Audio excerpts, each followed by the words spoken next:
There are kids in the Philippines who have more money in their bank accounts than your entire city earns in a year. These kids don't worry about paying bills or finding jobs. They were born into billion-dollar families. Their parents own the malls you shop in, the banks you save money in, and the companies that run the economy. But who is the richest kid among them all? Today, we are counting down the 10 richest kids in the Philippines, from number 10 to the absolute wealthiest heir at number 1. Some of these kids are building their own empires. Others are taking over their family's massive businesses.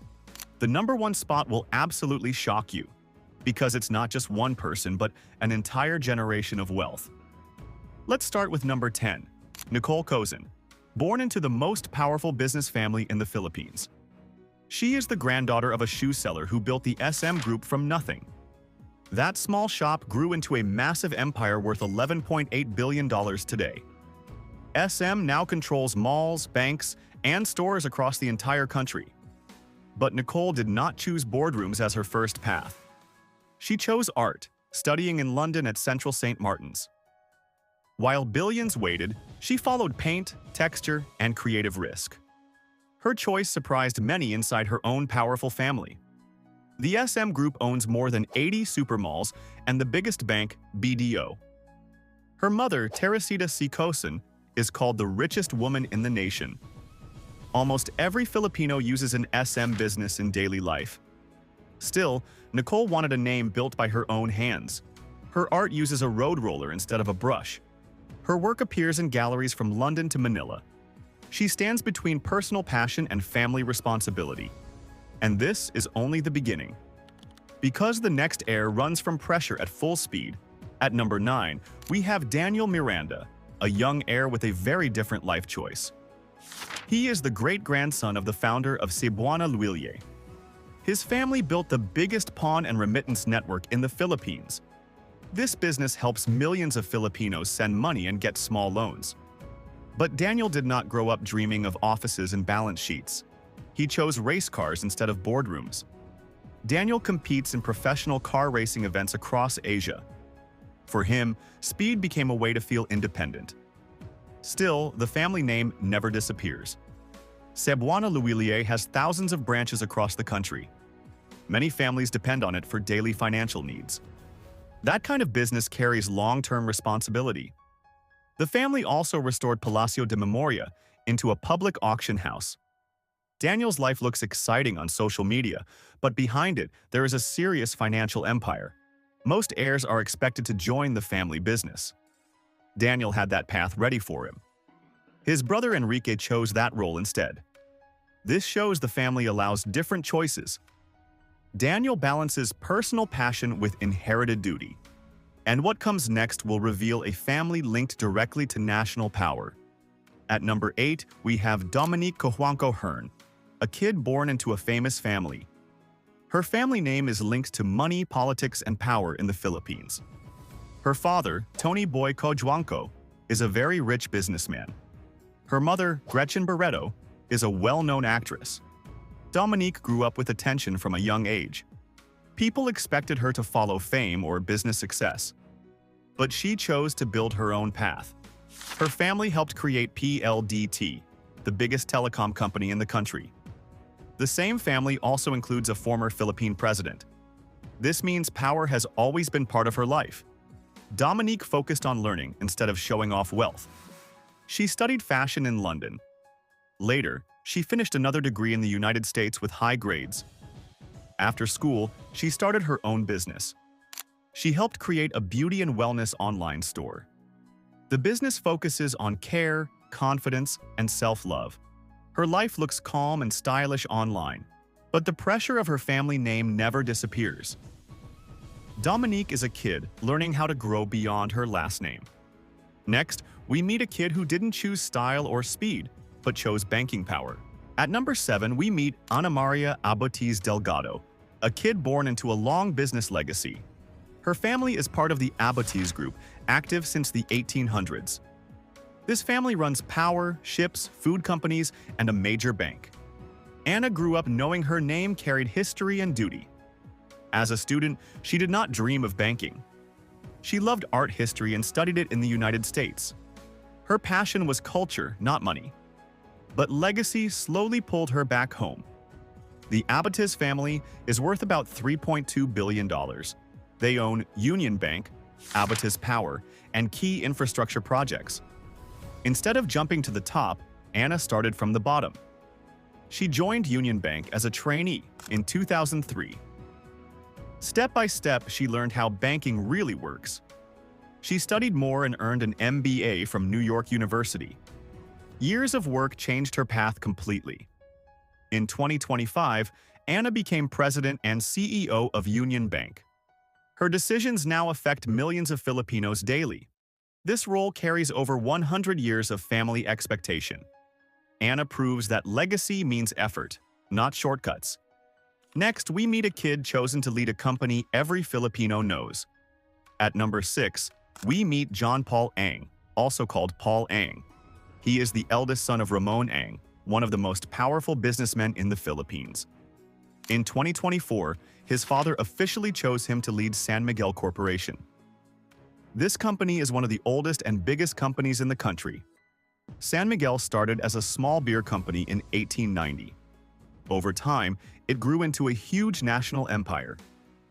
Paul did not just receive a title from his father. He received responsibility built over more than 130 years. The Ang family is worth about $3.75 billion. San Miguel owns food brands, drinks, power plants, fuel companies, and airports. Petron and the new Manila International Airport are part of this group. Paul's choices now affect millions of Filipinos every day. Imagine taking over your father's business. Now imagine that business shaping the whole country. That pressure is part of Paul's daily life. Paul trained for years before stepping into this role. He worked across departments and led Eagle Cement as CEO. He also sits on boards of major companies to learn every detail. Every decision he makes is closely watched. Failure is not an option for the chosen son. What happens next shocked many people across the country. Breaking into the top 5, we meet Camille Villar, a kid born into huge wealth and power. She is the only daughter of Manny Villar, one of the richest men in the Philippines. Her father is worth around $11 billion today. That puts Camille in line to inherit a massive fortune. But Camille did not stop at being an heir. She studied business and earned an MBA in Spain. After returning, she stepped straight into leadership roles. She wanted to build more than wealth. Manny Villar started from a small sand and gravel business. That business grew into Vistaland, the biggest home builder in the country. The Villar Group now owns supermarkets, home stores, and coffee chains. Their biggest plan is VR City, a huge future city project. Camille chose to enter politics instead of staying private. She ran for Congress and won in Las Piñas City. This made her a public servant with billionaire roots. Here is the twist: Camille also runs a major company. She is the CEO of the VR Retail Group. She manages stores while helping pass laws. Very few people hold this level of influence. What she did next changed the game completely. At number 4, we meet Kevin Tan, an heir leading a massive business empire. He is the eldest son of Andrew Tan, a self-made billionaire. In 2024, Kevin became president of Alliance Global Group. He also took charge as executive director of Megaworld. This move confirmed who will lead the empire next. Kevin represents a new kind of tycoon in the Philippines. He is open, modern, and very active online. Unlike others, he shares his work through YouTube videos. People can see how projects are planned and built. Alliance Global owns Megaworld, Emperador, and major casino resorts. Emperador is the largest brandy company in the world. Megaworld builds large townships where people live and work. Kevin wanted people to understand what he builds. He shows new offices, malls, and city projects online. This makes big business feel closer to everyday people. Here is what surprised many observers. Kevin brought global brands into the country.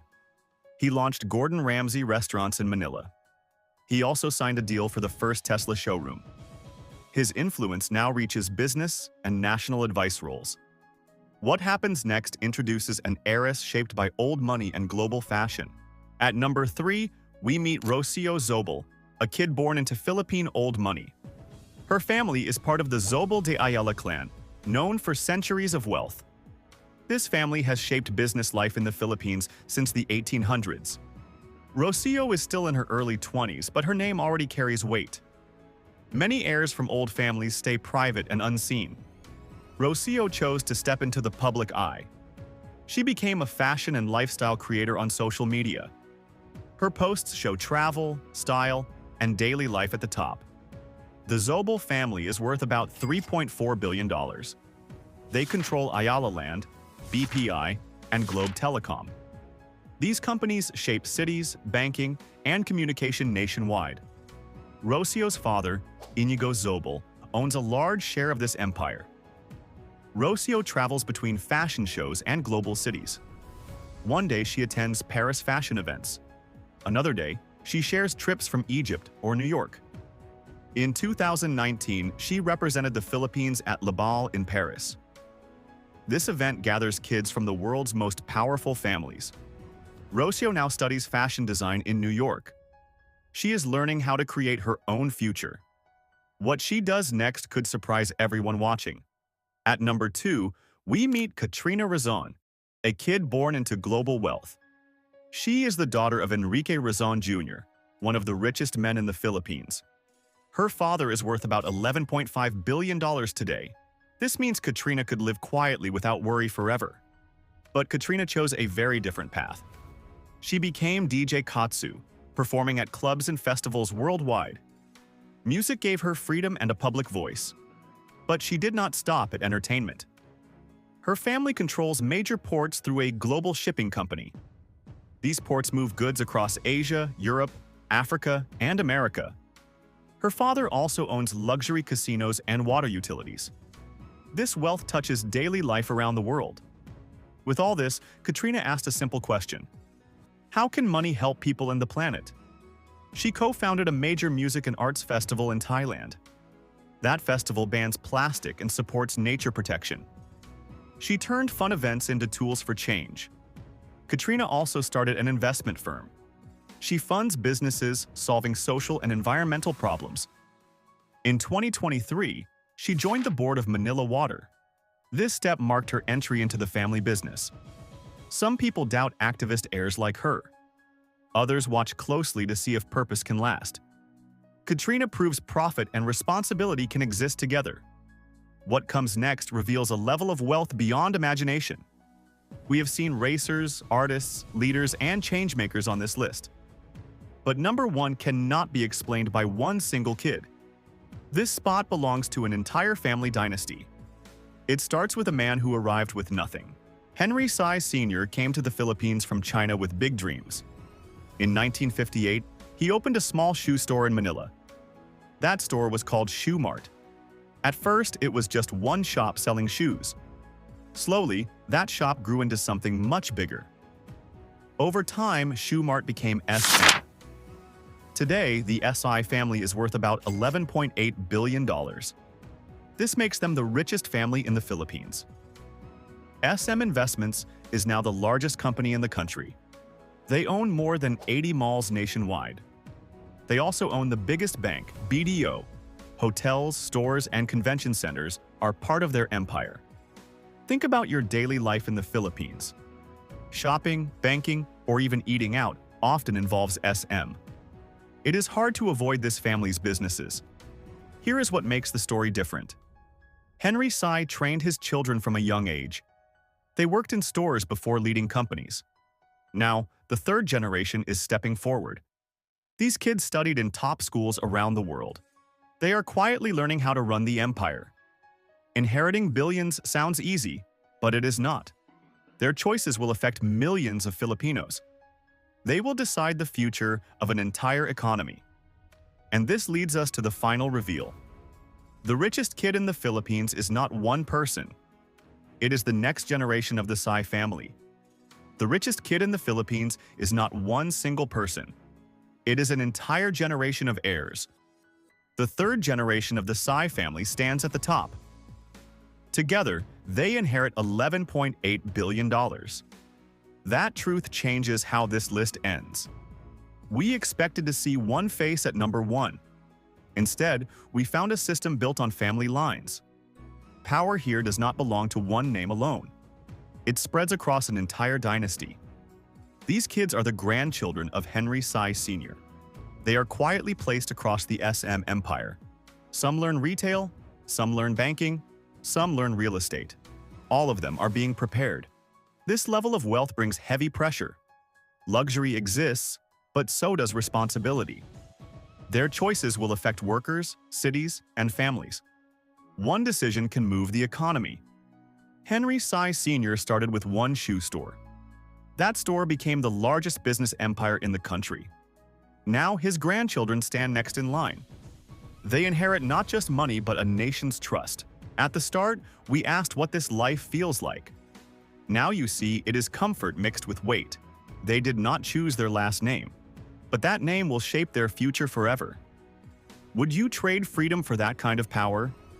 From art studios in London to fast racetracks in Asia, from government halls to music festivals built for change. These 10 kids are shaping the future of Philippine wealth. Each one chose a different path forward. You just saw how power passes through families. You saw how money creates opportunity and pressure. This world is not only about luxury, it is also about duty, expectations, and choices. Billions of dollars sit behind these last names. But so do millions of lives affected by decisions. This is not just wealth on paper. This is influence that touches daily life. If this list opened your eyes, stay with us. Subscribe now and turn on notifications. We share stories of power, legacy, and hidden truth. The next video may surprise you even more. Now tell us, which kid impressed you the most? Do you think inheriting billions is a gift or a burden? Write your thoughts in the comments below. We read every single one.